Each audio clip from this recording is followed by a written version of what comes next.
flipping things that are super nostalgic is kind of my whole thing. How do you turn flipping video games in your basement into a six-figure income? America has a stuff problem.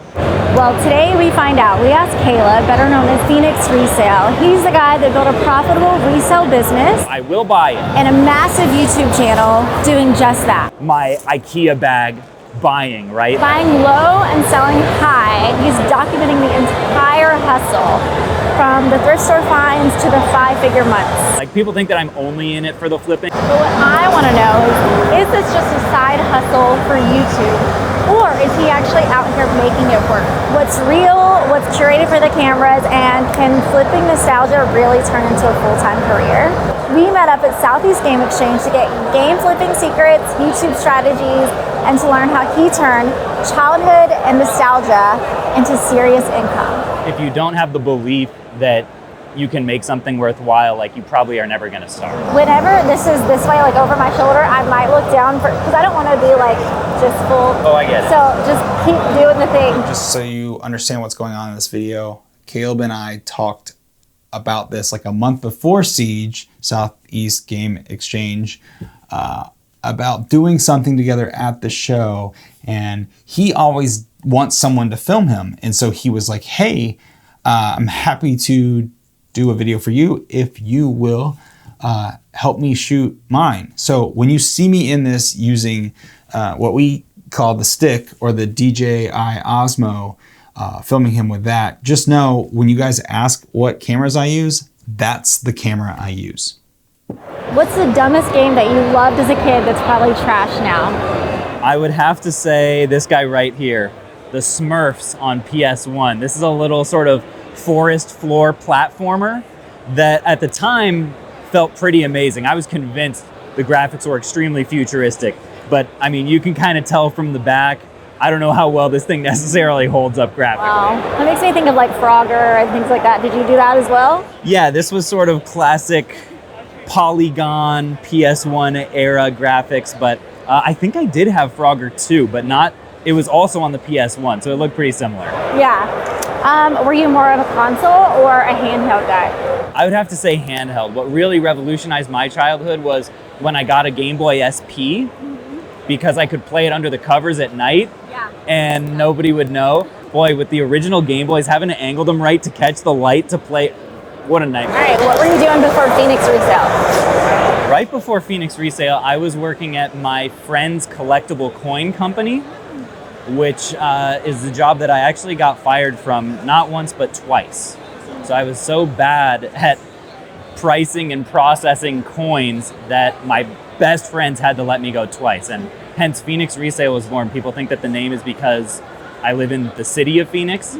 It's actually because I hoped that reselling would bring something beautiful out of the ashes of my career. I like it, I like it, okay. So when you were a kid, did you ever save up your money or your allowance for a specific game? And do you still have it? Not the allowance, obviously. As I recall, my allowance was $1 a week. So that would have taken a long time. Like when I was a kid, games were still 60 bucks. So I don't think I had the patience to save up at the time. My memory is I got a new game at like Christmas and at my birthday. And so my game collection as a child remained pretty small, but that didn't stop me from getting plenty of hours worth out of every one. What was the moment that you knew that flipping could be a full career? Ooh, probably when I flipped my first item ever. I found this big old wooden sign at a Goodwill for $5.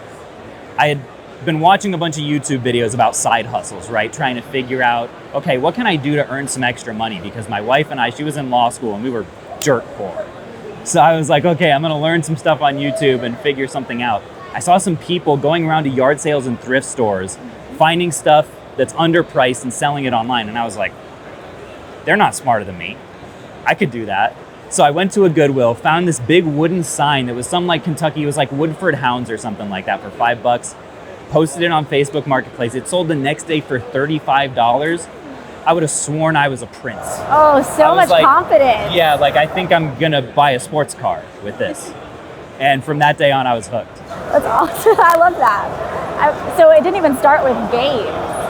No, more than anything in the beginning, it started out actually with books. I went to a lot of book sales and the book section of like Goodwills and stuff like that. Because the thing is, I only had $500 when I started flipping, and books are really cheap, right? So I'd be buying everything for 50 cents or $1, selling it for 5 or 10, and just building up my bankroll that way. Oh, that's good. Did you ever go to like estate sales and things like that? Yeah, I've been to my share of estate sales, that's for sure. I've never been to one, but I'm always like very curious. It's not really my grind because those people have to get up at like 4 a.m. Because if you're not the first in line at an estate sale, you're basically last. If you're not first, you're last, actually. That's what they say. That is what they say, yeah. Early on, I was very scrappy. The book flipping game is actually a little bit more competitive than you would expect.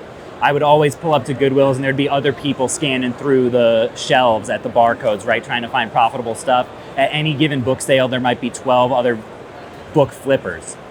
So I was trying to get creative, and I started emailing over 100 churches locally, and I was like, hey, if you've got any books that you need to donate, and you wouldn't mind donating them to a local business owner, I will use whatever I can for my flipping business, and then I'll donate the rest for you, and you don't have to worry about it. Sent that email to like 100 churches. Out of all of that, I got one lead on a former seminary professor who had a basement full of books that he had contacted a few thrift stores and they wouldn't take them because they were religious. I was like, I volunteer. So I drove over there. It ended up being 2 Prius fulls of books that I ended up selling for $5,000.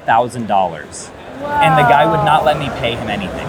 Wow, that's crazy. So early on in my career, like that meant $5,000 was a fortune. Yeah. And it really gave me some confidence that like, okay, you can think your way, you can ideate your way to more and better deals in this business, and it was super empowering. Huge turnover. Yeah. Okay, so when you walk into a place like this, what are you scanning for first? Like, you come in with a plan, or there's never just like a casually? No, this is my Super Bowl. Okay. Right, so there's no casual players in the Super Bowl, right? They're there to perform. So what I'm looking for, especially, I drove here, right? I was not able to rent a minivan because they were all sold out. It's the middle of the summer, probably a bunch of freaking families taking my minivans that I need for business. So I brought my Prius. So I'm looking for the most profit per square inch of the Prius. So I'm looking for handheld games, right? DSs that are basically the size of a Cheez-It. Yeah. Game Boy Advance games, handheld consoles. I want the SPs, and then also the fastest selling stuff that works for our business. So Wii games, Wii Sports is our top seller. A lot of you guys have probably played that, but I'll buy those all day long. And then when I'm doing my second round is when I'll go a little bit broader. Okay, so you kind of, okay, I gotcha. Just to know that there's space in the car, but then, okay. Small first. Yes, no, that's the priority. That makes sense. The size of a Cheez-It. There it is.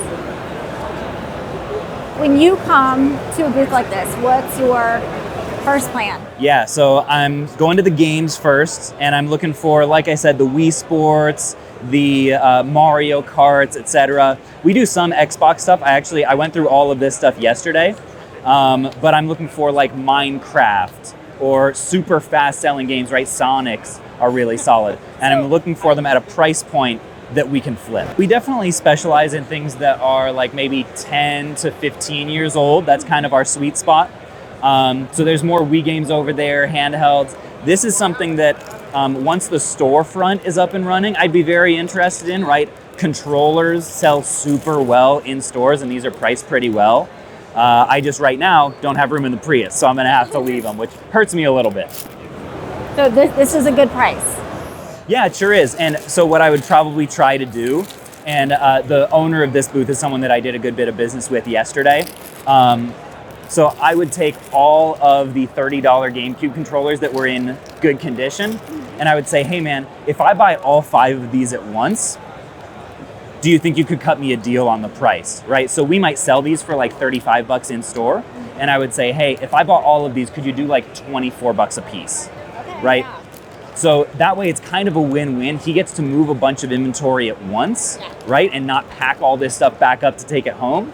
And I get a bunch of inventory that I can make my margin on, right? If I just do the work of bringing it back to Kentucky, repricing it, putting it in my cases, and hopefully it ends up in the hands of some very serious Melee player.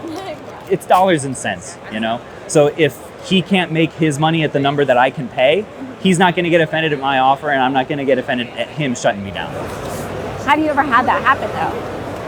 Oh, every day. Yeah, I've gotten to the point where like maybe the best I can pay on this is $10 and he's got 30 on it. If it's someone that I know well and have done business with, I might tell him, dude, this is a terrible offer. I could be at 10 for as many of these as you want to sell. And he's probably going to be like, dude, get lost. Yeah. Right? And then you get lost. And then I'll get lost and go find someone else. Love that. Jeremy, are you cool if I did 20 on that? Does that work for you? Yeah, I can do that. Appreciate it, bro. Thanks a bunch. And then I'll do that like 100 times. A lot of fist bumping all yeah. day long. You gotta keep the hands clean if you can, but let's face it, these games are filthy. So, like, are you doing well? Yeah, I can't complain. That's awesome, man. Love to see you crushing it. They are Princess Peach promo displays. I thought that would be Ooh. perfect for you. That is cool. I don't right now. I'm not buying any displays because we're not in there yet, and I don't have the space for it. But I appreciate you thinking of me a ton. Man, for sure. I'm selling a collection. I don't know if you'd be interested in that. Of what? It's like 60 different games. Sure. And a Last of Us PS4. I would be interested in like. I didn't know if you would be into that. I figured you might be into the Nintendo promos. I probably wouldn't be the best buyer because I'm a little limited on space. Okay. If you get down to it and you haven't found a good buyer, I could pay like 50% on any stuff that's like $20 and up. Okay. But I'm only buying like more valuable stuff right now. That makes sense. But I will tell you, Damir here, he pays very fair. Do you ever feel bad for flipping something that's like super nostalgic, or is that just like a part of the hustle? Well, I don't know if you know this about me, but flipping things that are super nostalgic is kind of my whole thing. So I feel pretty good about it. Yeah, okay. But that said, I do understand, like for some people, I think a lot of people, I have a channel where like I record and sort of teach people to do what I do. I think there's a group of people that it doesn't really sit well with, because if you're just a collector or you're just a gamer, bringing the financial or the business side to the hobby can feel a little bit icky. Yeah. Right? A little bit like, I just like to collect this stuff. I don't necessarily want to treat it like dollars and cents. Yeah. So my stuff is not necessarily for everyone. I feel really grateful that I get to make a living buying and selling this stuff that, you know, brings people so much joy. Can you think of like the most ridiculous offer anyone's ever sent to you on eBay? I haven't sold on eBay in a few years, but if you don't have your settings set correctly, you'll get a ton of $1 or $10 offers on $100 items.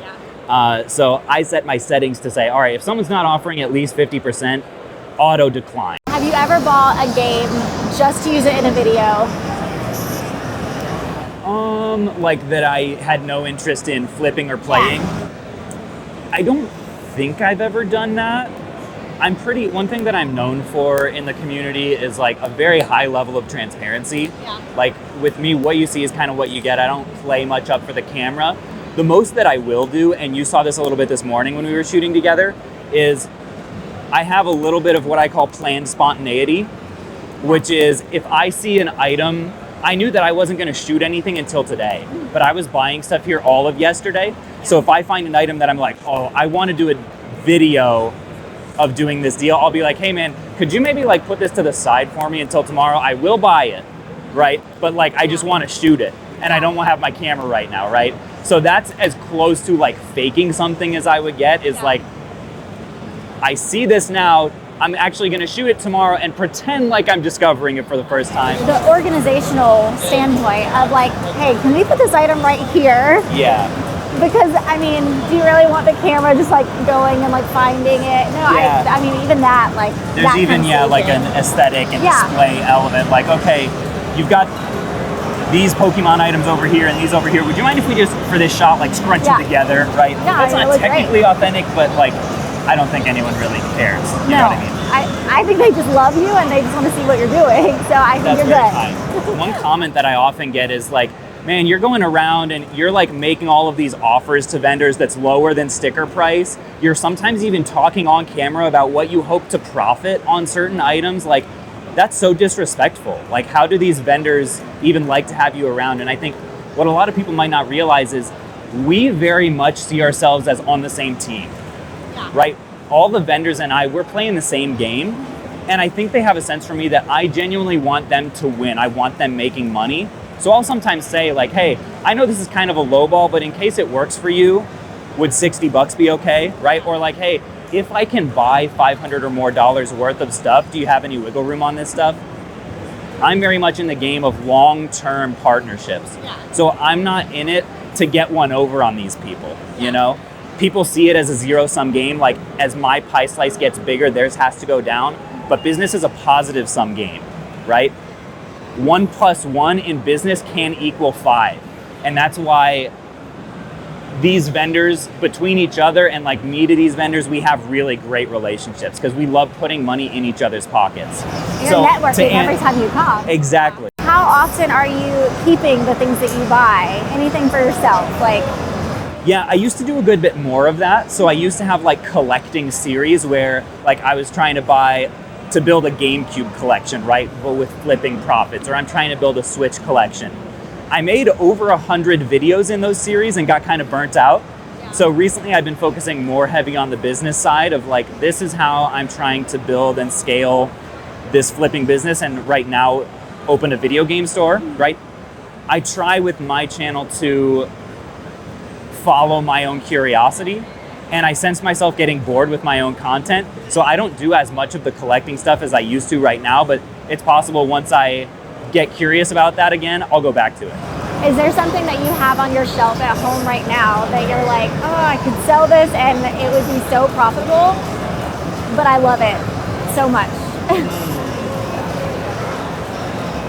I'd say probably the most valuable thing that I have in my collection is the Master Sword Edition of Zelda Breath of the Wild. I paid, I think, $700 for it.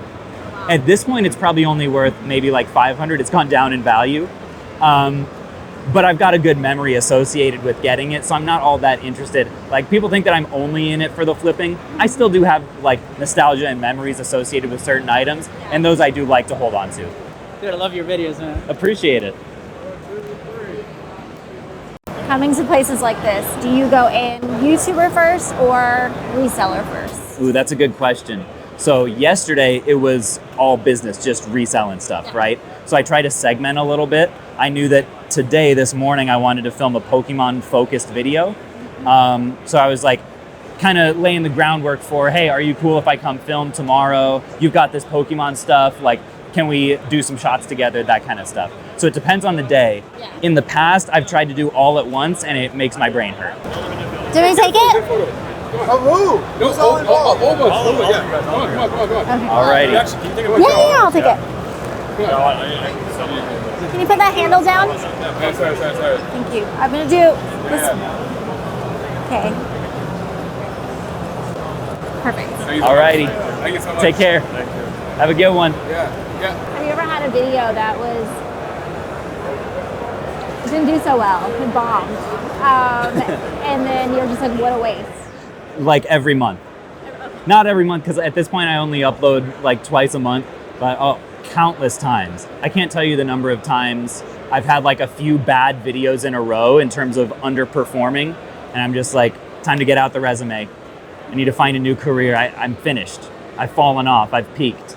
And then the next upload will do well again, and I'm on top of the world. That's the life of a YouTuber, right? It's pretty wild. I mean, that's a ride. You gotta have some mental fortitude. Wait, how long did you say you've been doing this? About 5 years now, uploading videos. Wow. Yeah. And then the flipping, it started? About 6 years ago. So I started documenting the journey pretty early on into it, which I'm really grateful for, because it started out just like in a crappy spare room. I filmed videos mostly in my car, in the same Prius that is out there. And oh my gosh, they were terrible, but I would get absolutely over the moon about like a $5 or $10 profit, because that was all the money that I had, like that was lunch money. And it's just been cool to be able to show the public the progression of when you stick with something for 5 years and are committed to getting 1% better at it every day. Like all the evidence is there on the channel of where you can come. We're in the process right now. We went from a spare room to operating in my basement now, and I think this week we're moving out of the basement into the back room of the storefront. So yeah, that'll be a fun experience. Well, that's very exciting. So congratulations on the store. Thank you. Was that ever a dream like 6 years ago? Not at all. In fact, up until 3 months ago, I kind of swore up and down that I would never have a store. I just realized all at once that right now my business is way too dependent on Amazon, right? If they shut my account down, we would be in trouble. Yeah. And also, because we buy people's collections in bulk online through our website, we get sent a bunch of stuff that we can't actually sell on Amazon. So a store solves two problems for us at once. It diversifies our model and also gives us a place to sell the stuff that we can't sell on Amazon. And I was like, I probably should actually consider opening a store, because the team is 12 people now. Oh, wow. And we're way too tight. The basement is not built for a 12-person operation. So we had to get out of the basement anyway. And I was like, let's just open a store while we're doing it. Wow. Was there someone in your life that was like, you should start documenting all of this, like you should start a channel? My motivation was the people that I learned to flip stuff from on YouTube. I was like, these videos aren't that good. I think I could probably make them better. So I think there's something to be said for a delusional level of self-assurance and more than a little ego when creating a YouTube channel, because if you don't have the belief that you can make something worthwhile, like you probably are never gonna start. So you offer 77, I think. The label's a little rough. Yeah. 70? Is the battery good? No, it's dry. I could probably swing 70. Appreciate you thinking of me. Thank you so much. Plans. Is that ever you just doing that out of kindness? So if someone comes up to me and specifically wants to sell to me, there is I feel a little bit higher obligation to pay as best as I possibly can, right? I appreciate everybody who watches the channel. I never want to get numb to that. So in that example, it's actually a good example. So this copy of Pokemon Ruby, ordinarily, I don't know if I would pay 70 for it. I might pay like 60. I paid him 70 because it's what he wanted. He watches the channel and I just appreciate it. And we'll still make something on it, Yeah. So I like to kind of share the love where I can. What did he say? What's dried? So in these Pokemon games, if you want to have the full experience, you have to have a fresh save battery. So they have basically like watch batteries inside here that allows you to save your file. You can still play the game if it's dead, but it's not quite the full experience. So when we take this back, we'll have to open it up, replace the battery, and then we'll sell it. That's why I was like, I'd really rather be at 60 because of all the labor involved, but he's a fan of the channel, so what can I do? Okay, that's why I thought the kindness situation there. Right. Okay. I got some more.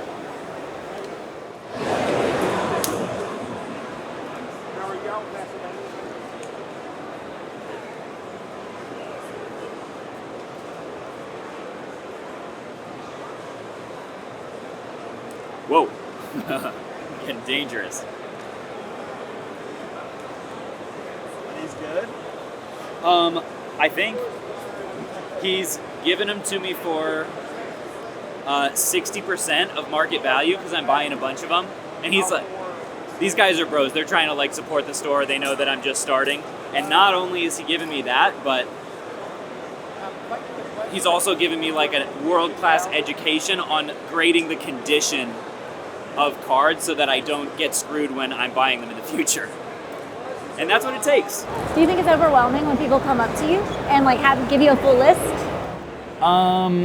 No, the purchases I don't mind at all. When it's like super rapid fire, like a lot of times in a row, I'm kind of introverted, so I'm not really built for it. So I'll go back at night and just like collapse in bed. You feel very overstimulated. A little bit, yeah. I'm not much of a small talker. I'm not very good at it. But I'm grateful for it nonetheless. What's up? You have a second? About something from the collection. I thought it'd be cool, to have everybody sign.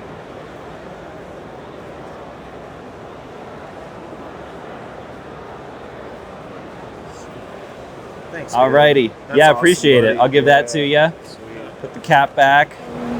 6 years ago, selling books, and now autographs.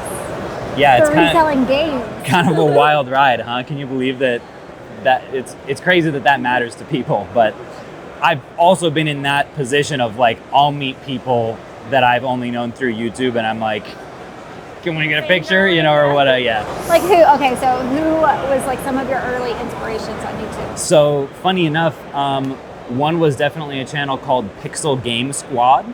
So they go out and do a bunch of like hunting for retro games and stuff like that.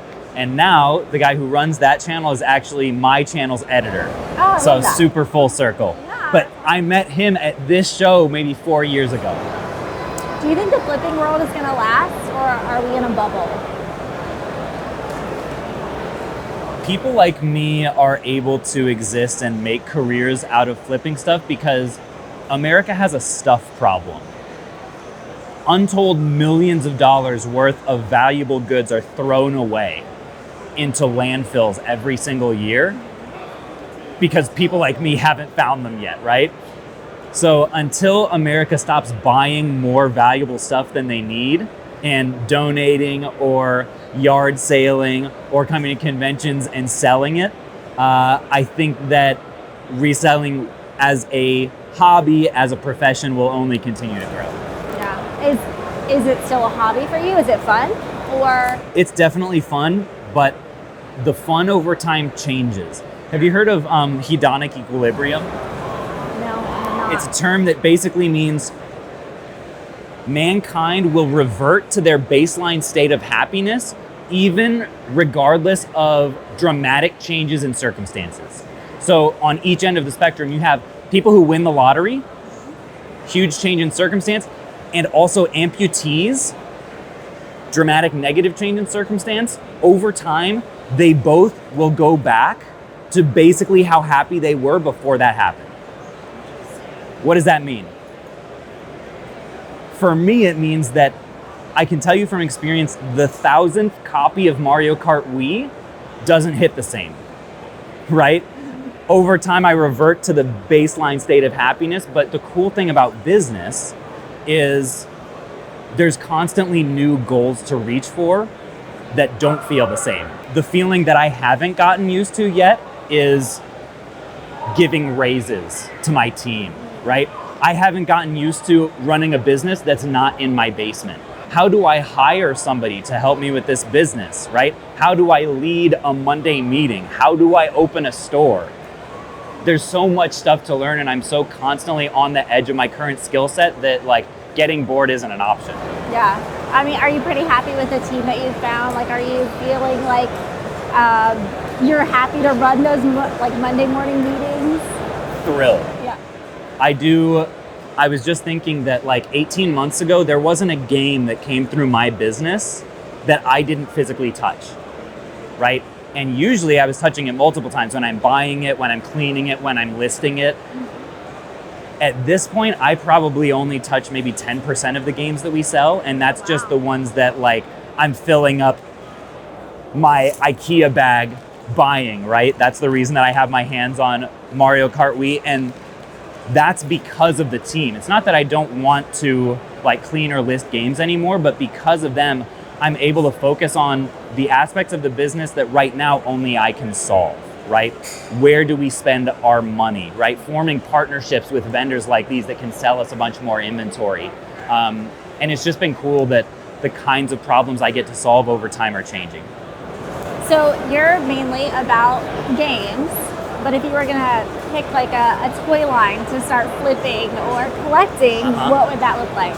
So I don't know about flipping. I don't know the market at all. My mind goes to TMNT as like the most iconic vintage toy line, but there are a lot of other ones that do well. Apparently Star Wars and G.I. Joe is way more popular. But if I were to collect, I'd have kind of a weird toy collection of a bunch of stuff that's dinosaur related. Ooh. So as a kid, I used to have these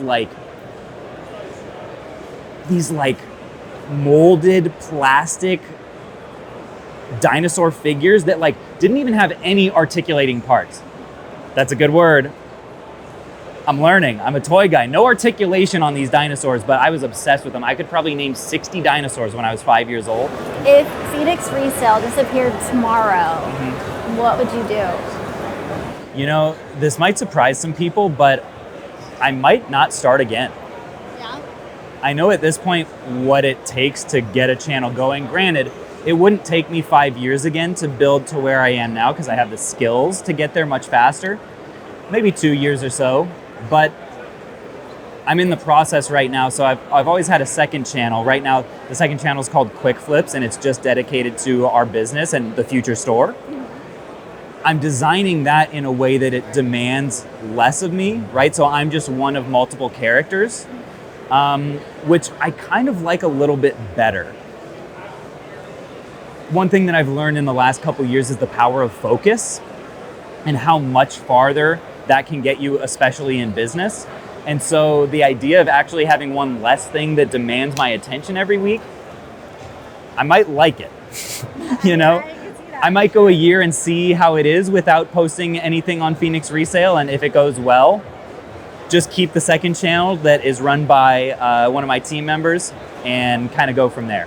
Okay, so that was going to be the next question. What was the future of, or what is the future of Phoenix Resale? But would you think it's more going to quick flips? So for the short and midterm, the future is continuing to make my series right now, which is the game store Gambit, just about building a game store. Yeah. I think that's just a process that is so unique to be able to document. So I'm really excited about doing that. That'll probably be the next few months or so until our grand opening. After that, I don't really know. Like, we'll probably do at least some videos that are store focused and like maybe deals that are coming into the store, renovating the store, etc.